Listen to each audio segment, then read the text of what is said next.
Everyone says Ferrero will go back to Alcaraz. They haven't read what he actually said. The door is open again. He has revealed that if Alcaraz comes knocking again, there's no reason for him to refuse. Juan Carlos Ferrero is not a man who slams doors. He has said so himself, and more than once since the split with Carlos Alcaraz became public in December. He has turned down 4 offers to coach players inside the ATP Top 20 in the weeks after the separation. 3 men, 1 woman, and his reason was that he wasn't ready. He took a job working with a promising young Spanish golfer named Ángel Ayora instead.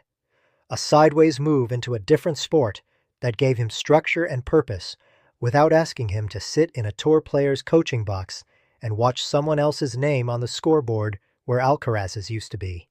He posted the announcement on Instagram, the same platform from which he had recently, quietly, unfollowed Alcaraz with the word excited, and a photograph of himself on a golf course that suggested, visually at least, that he had found somewhere outside the world of professional tennis where his expertise and his energy could live for a while without the weight of everything that December had brought. Back in late January, he gave an in-depth interview to Clay magazine from Bahrain, where he was working with Ayora at a tournament, and he would say something that circulated immediately around the tennis media and was reported almost everywhere as a sign of reconciliation, and the possibility that we might be seen second chapter. He said he could return alongside Alcaraz at some point. However, if you read the rest of what he said in that same interview, and then in the El Cafelito appearance this week with Josep Pedrerol, and if you do so very carefully, a different picture begins to emerge. It is neither a picture of bitterness nor hostility. Ferrero has been consistent and credible in his insistence that there is no spite in anything he has done or said, but a picture built from specific details and specific phrasings and specific things he chose to say and specific things he very deliberately did not say, of a man who knows far more clearly than his diplomatic language suggests exactly what would need to change for a return to be possible, and who also knows, with the quiet certainty of someone who has lived inside this situation for 7 years, that those things are not going to change. Let's start with the Clay interview, because it is the most revealing document of the post-split period and the one that received the least careful reading from most of the outlets that reported on it. This is what he had to say. Doors shouldn't be slammed shut with a blunt no, should they? Just as I could work with Carlos again at some point in the future, who knows? I could also work with Yannick. Read that again, not for what it says, but for what it does. Ferrero does not say he wants to return. He does not say a return is likely. He does not say he has thought about it and believes the issues that caused the split could be resolved. He says that he does not slam doors with a blunt no. He says that just as he could work with Sinner, a player he has never coached, has no established relationship with, and mentioned entirely hypothetically, he could work with Alcaraz. He positions a return to the player he coached for 7 years as equivalent in probability to working with the world number 2. That equation, placed inside the most prominent sentence Ferrero produced on the subject of a return, is the clearest possible signal of what his actual position is. If you genuinely wanted to go back, you would not compare that desire to working with a player you have never met professionally and named purely as an illustration. The diplomatic formulation is doing an enormous amount of heavy lifting in that sentence. Could work with, and want to work with, and am likely to work with are 3 completely different statements. Ferrero chose the first one. The 3 qualifications he attached to his door-slamming remark, neither smart, nor good, nor what he feels, each deserve attention. Not smart, because categorical statements in public life create unnecessary conflict that serves no one, especially when the person you are talking about is the world number 1 with a global fan base. Not good, because there is a relational value in keeping things open that exists regardless of the practical likelihood of anything happening.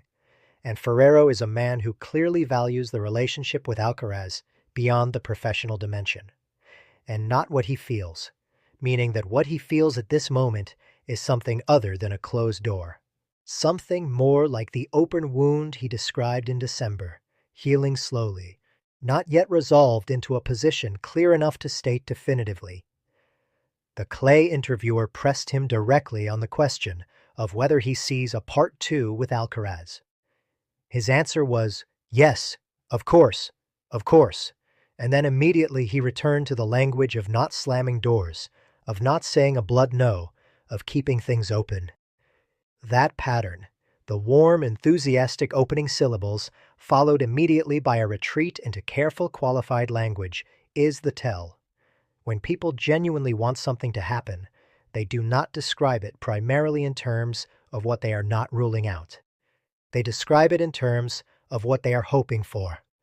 Ferrero is doing the former throughout. He is not ruling out a return, but he is not anywhere in these interviews expressing active desire for one.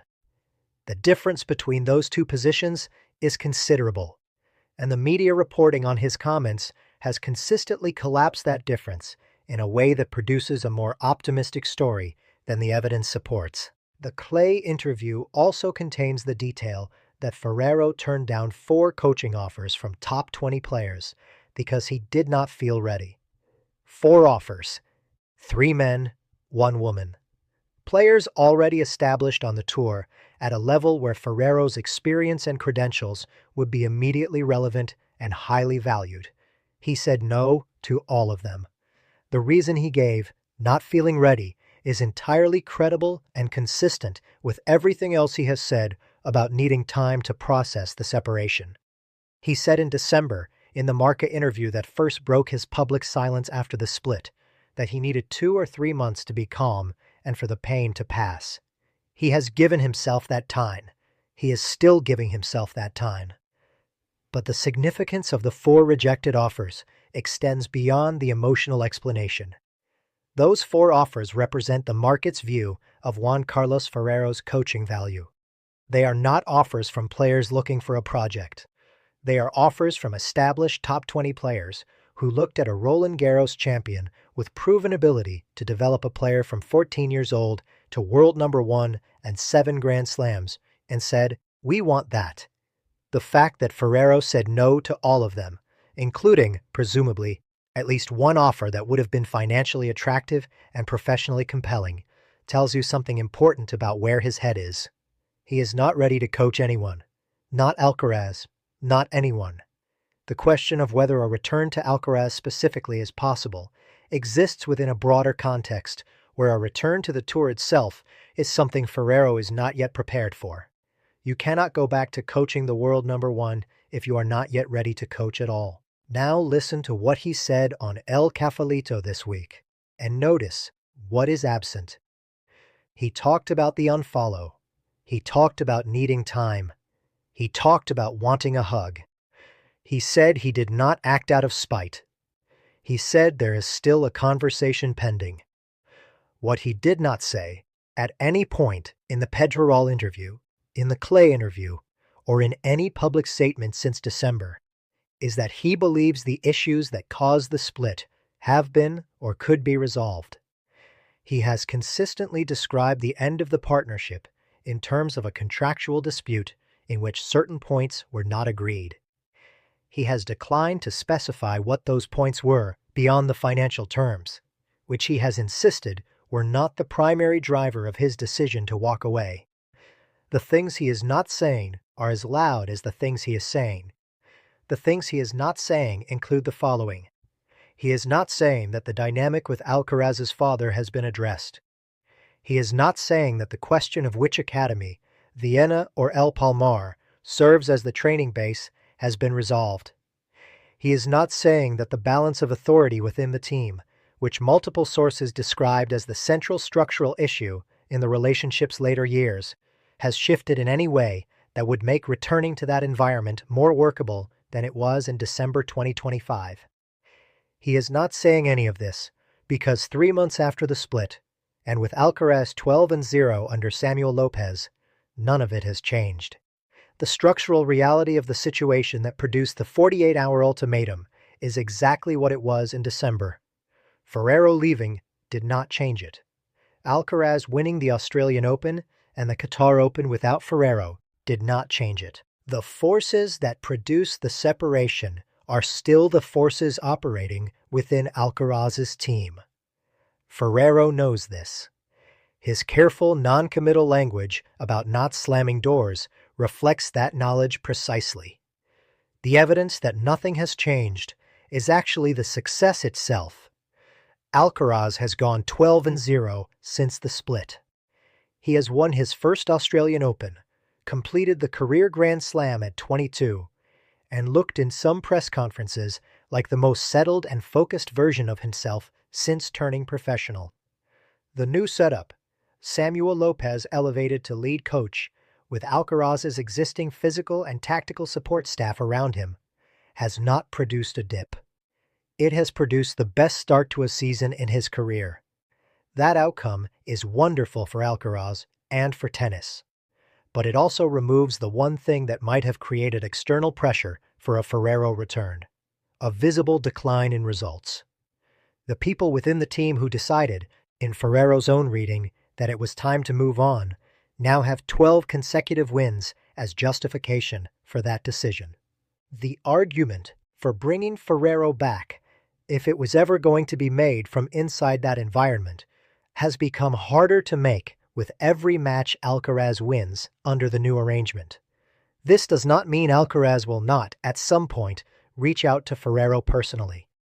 The affection between them, described by Ferrero repeatedly and reflected in Alcaraz's own public statement thanking him for turning childhood dreams into reality, is genuine and durable. At some future moment, perhaps at a tournament where they find themselves in the same city, perhaps after a difficult loss that prompts reflection, perhaps simply because the time that both of them have said they need finally produces the clarity it is supposed to produce, a conversation will happen. Ferrero said so himself. He wants it. He has called it pending. But a conversation and a professional reunion are two different things, and the route from one to the other runs through a structural landscape that has not changed and shows no sign of changing. There is also the Alcaraz year-end social media post, a detail that Ferrero addressed in the Clay interview with a restraint that barely concealed the hurt underneath it. At the end of 2025, Alcaraz posted a series of photographs describing what he called the truly important things of the year. Ferrero, who had been at his side for 7 of its 12 months and had shared the ATP Coach of the Year award with Samuel Lopez 6 days before the split was announced, appeared in none of them. Not one photograph. The interviewer asked Ferrero directly whether this surprised him. He said, "A little, yes, a little. Of course it surprised me, because I was very much part of 2025. But I guess they were already looking toward the future and didn't want to link me to anything anymore." Once a relationship is broken, it becomes a decision made by the whole team, not just by him. That last sentence, "once a relationship is broken, it becomes a decision made by the whole team," is the most revealing thing Ferrero has said in any interview since December. It tells you exactly who he believes made the decision. Not Alcaraz, the team, the father, the people around the player who, in Ferrero's reading, were already looking toward the future and did not want him linked to anything anymore before the contract had even expired. It is the most explicit statement he has made about where the power in this situation actually lies, and it explains more clearly than any other single thing why the diplomatic language about not slamming doors coexists with the structural reality that a return is unlikely. Because if the decision was made by the whole team, not just by Alcaraz, if the exclusion from the year-end photographs and the 48-hour contract ultimatum and the reduced financial offer were all expressions of a team-level decision to move on, then for Ferrero to return, it would not be enough for Alcaraz to want him back. The whole team would need to want him back. And the whole team has, in the months since December, been functioning perfectly well without him. Lopez has won 2 Grand Slams and kept Alcaraz at the top of the rankings. Alcaraz himself has been publicly generous and entirely calm about the transition. saying he has the same team as last year with just one member missing, and that the routine has not changed at all. There is no visible pressure from within that environment for Ferrero's return. Quite the opposite. Greg Rusetsky, speaking to Tennis 365 in December, predicted a reunion in 2026. Ferrero himself, in late January, left the door ajar. The media narrative around the split has consistently included a "will they get back together" thread that treats the separation as temporary and the reconciliation as inevitable. The Clay headline, "I could return alongside Carlos at some point," was the most clicked story about Ferrero in the weeks following the Australian Open, and it generated immediate optimism in the section of the tennis fan base that invested heavily in the Alcaraz-Ferrero story and would dearly like to see it continue. That fan base is not wrong to invest. The partnership produced some of the most extraordinary tennis of the modern era, and the personal bond that underlies it is real. But the evidence, read carefully, does not support the reunion narrative. What it supports is the portrait of a man who is too smart and too gracious to say no definitively, who genuinely does not hold bitterness toward Alcaraz personally, who wants the hug and the conversation and the pending dialogue that normalizes what happened between two people who genuinely cared for each other, and who also knows, because he lived it for 7 years and watched it end the way it ended, that the conditions for a sustainable return do not currently exist and are not being created. The golf pivot is also more significant than it has been reported. Ferrero did not just take a single week off and pick up a hobby. He announced a formal professional collaboration for 2026. He described his role with Ayora in detail. 8 tournaments, constant contact between events, a focus on competition management and mental resilience under pressure. That is not the behavior of someone who expects to be back on a tennis tour within 6 months. That is the behavior of someone who has made a genuine commitment to a different professional direction and who is using it deliberately to rebuild a sense of purpose and professional identity that does not depend on being in Carlos Alcaraz's coaching box. He said on El Cafelito that he needs a little time to separate. He said there is still a conversation pending. He said the door is not slammed. All of this is true, and all of it is consistent with someone who is processing something difficult with a great deal of grace. But between "the door is not slammed" and "I am going back through it" lies an enormous distance, a distance filled with structural realities that Ferrero has named carefully without quite stating directly, and that his own post-split decisions suggest he understands in full. He is not preparing to return. He is preparing to be ready for whatever comes next, which may be a tennis coaching role with a top player, which may be a continued focus on golf, which may be the pending conversation with Alcaraz that he hopes will normalize the relationship without necessarily reviving it professionally. He said doors should not be slammed shut with a blunt no. He is right, but the absence of a blunt no is not a yes. And reading everything Ferrero has said since December, carefully, completely, all of it together, the most honest interpretation of his position is not optimism about a reunion. It is the quiet, measured, deeply dignified position of a man who helped build one of the great partnerships in recent tennis history, who knows exactly why it ended, and who is keeping his options open precisely because he is wise enough to know that keeping your options open costs nothing, and closing them permanently costs everything. That difference between not saying no and meaning yes is the whole story. Let me see what you think in the comments. And before you go, support me by hitting that subscribe button and turning on notifications for more awesome tennis content. I will see you next time.